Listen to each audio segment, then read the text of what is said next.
तर मित्रांनो, तुम्ही बघू शकता इथं 3D प्रिंटिंगमध्ये हे जे घर आहे त्याचं फाउंडेशन बनवायचं चालू आहे. आणि अशी मशीन असते, तिकडं प्रोग्राम आहे, ते एक ऑपरेटर करत असतात आणि ह्या मशीनने अशी layer by layer layer layer layer print होणार आहे. आणि याच्या जागी असं म्हणतात की सिमेंट वापरलं तर चालेल का, तर सिमेंट नाही वापरलं तर चालणार, कारण सिमेंटमध्ये स्ट्रक्चर होल्ड करायला कॅपॅसिटी नसती, नुसतं सिमेंट असेल तर.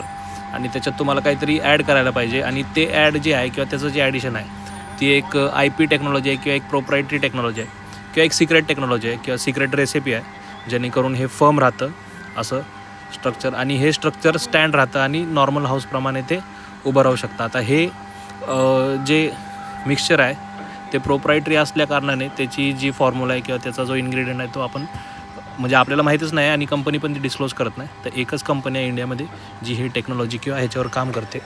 आणि हे असं एक घराचं फाउंडेशन आहे, तुम्ही बघू शकताय.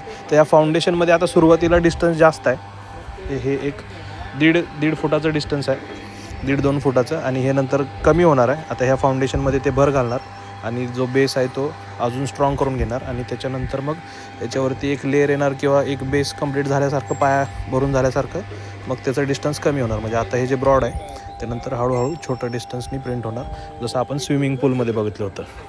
इकडं त्याची इंक आहे, त्याला ॲडिटिव्ह मॅन्युफॅक्चरिंग म्हणायचं. त्याच्यात ते मटेरियल लोड केलं जाणार, तिकडनं हे पाईपमध्ये येणार आणि इकडनं ते प्रिंट होणार. तर पहिल्यांदाच व्हिडिओ बघत असाल तर बरेच व्हिडिओ टाकलेत मी ह्या संदर्भात आधी पण, तर ते पण व्हिडिओ बघा आणि तुम्हाला कसं वाटतं आहे हे नवीन बघायला काहीतरी कमेंट करून नक्की सांगा.